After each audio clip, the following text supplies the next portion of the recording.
minulle kerrottiin, että se tähdistö, mistä he ovat kotoisin, näkyy maahan rykelmänä, sikelmänä.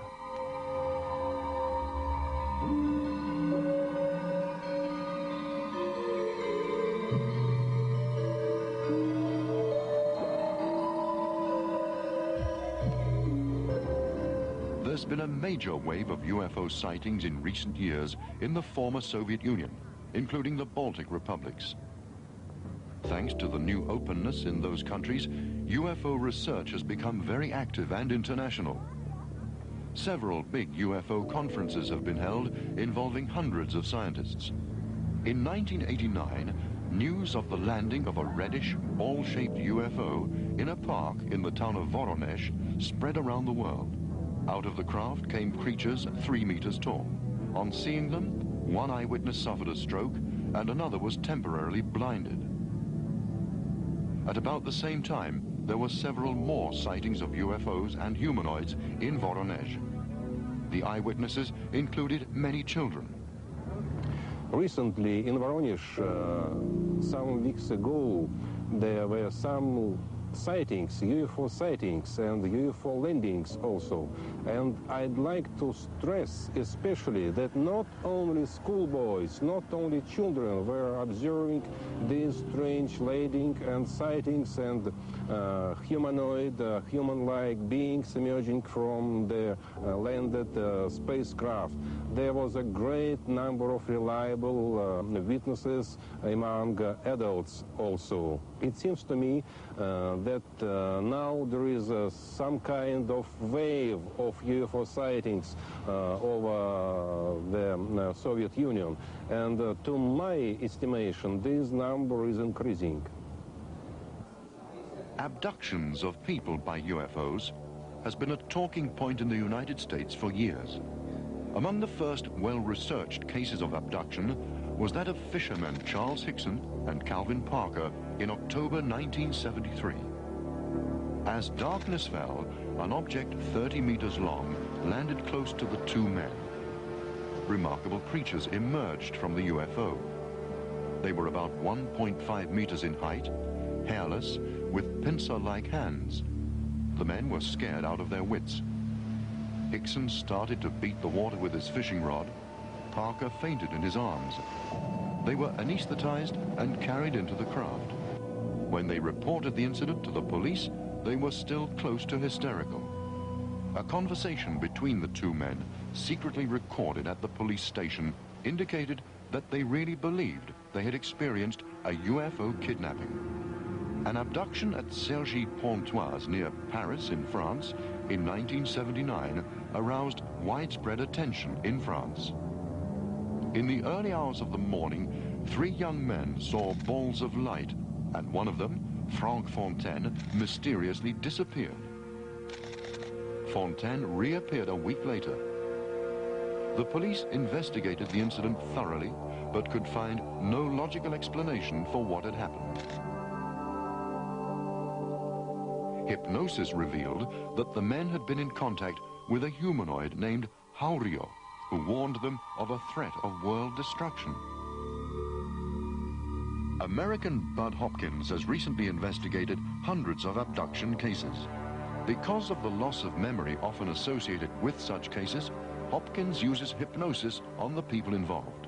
In terms of finding new abduction cases, I'm running into them daily. People reporting new cases. Sometimes these are new only in the sense that they haven't recalled them before, but I'm also, so in other words, they may be an old case I'm just hearing about for the first time, but I'm also running into very recent abduction incidents. I have one that I've been working on that occurred in late August, another one that occurred in June, and so forth. It's an ongoing phenomenon. There's no reason to say for sure that abductions are concentrated in the United States. It is a worldwide phenomenon. One young woman I've been working with had a recent abduction, actually in August, in the United States, but in prior trips she was abducted in South America and Argentina.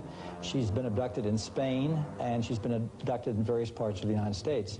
I live in the United States, and therefore I suppose I hear about more American cases.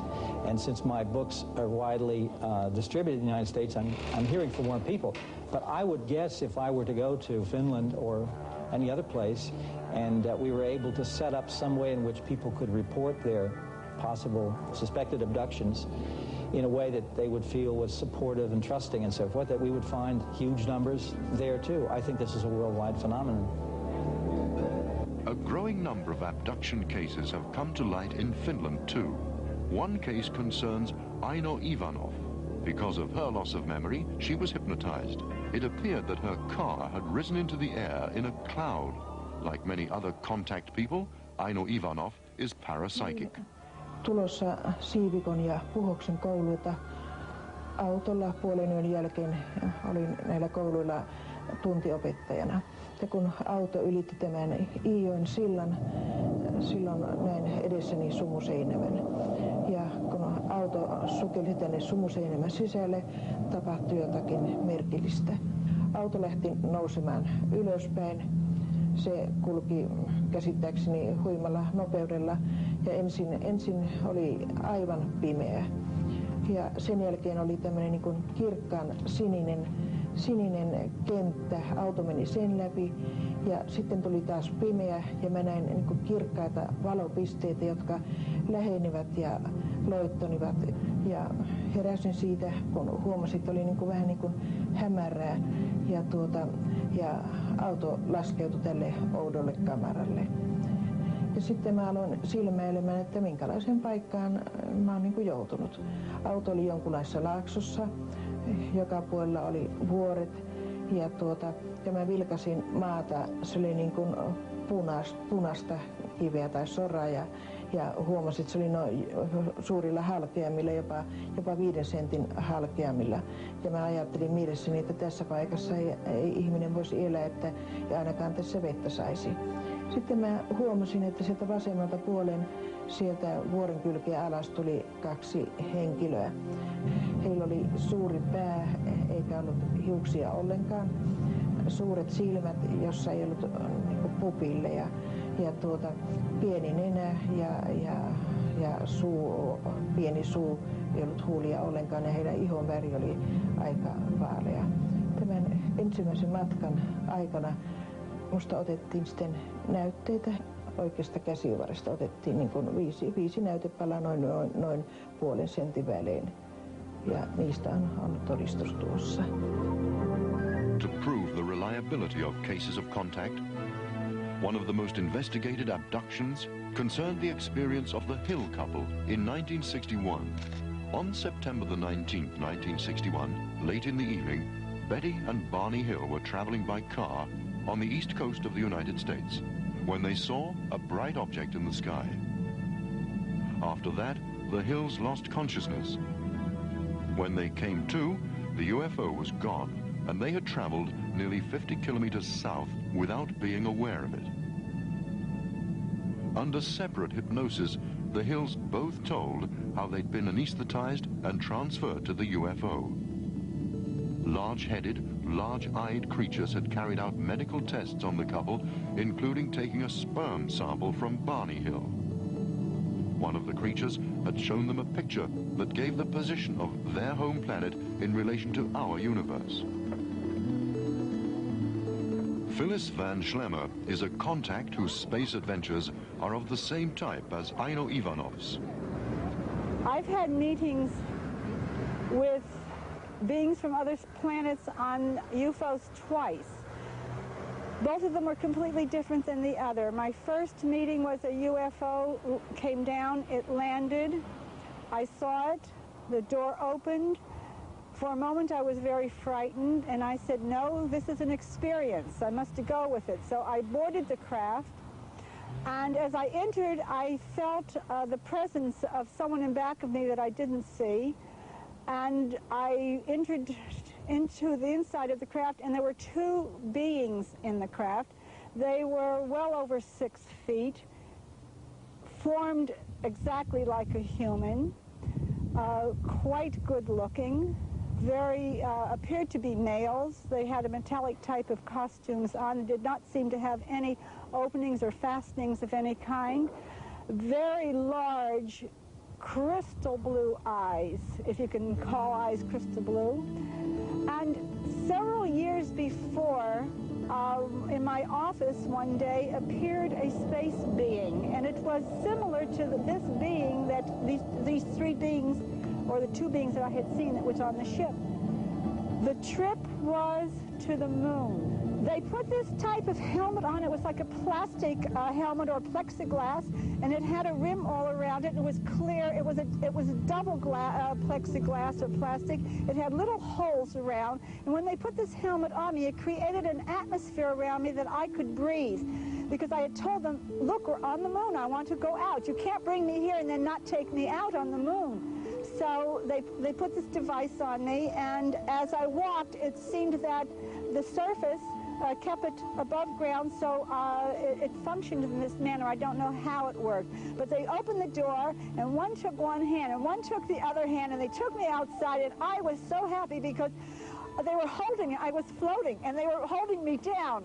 They did not have problems walking on the moon. They did not float. They may have had something to hold them down. I don't know, because their boots were the same as their clothes.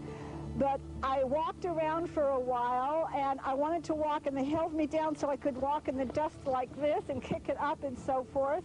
And we walked around a while, and then they gave me the message, we have to go back.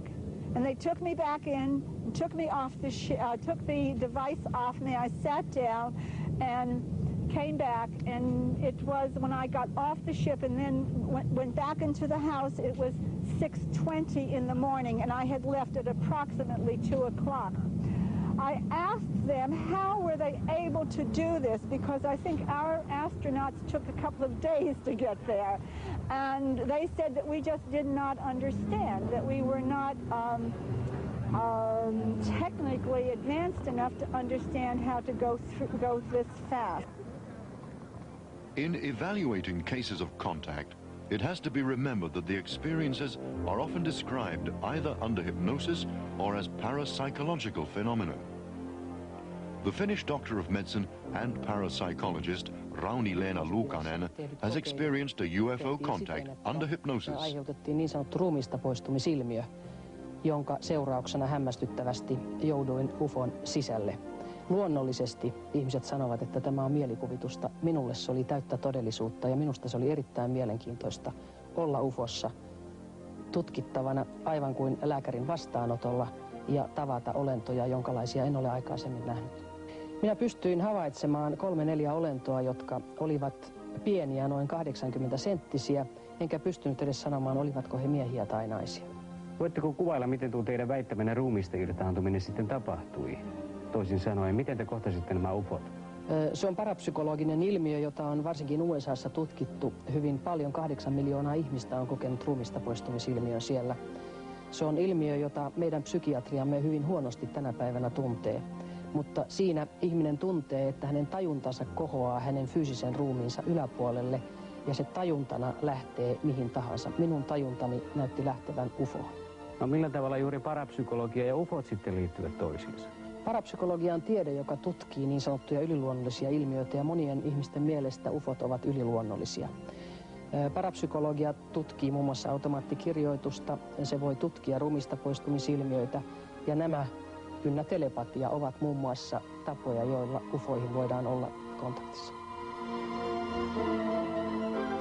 South America, especially Brazil, has for long been among the world's most active UFO areas. The abduction of Brazilian lawyer Antonio Villas-Boas is one of the most astonishing UFO stories. On October the 15th, 1957, Antonio Villas-Boas was plowing on his farm when a 10-meter-long object landed near him.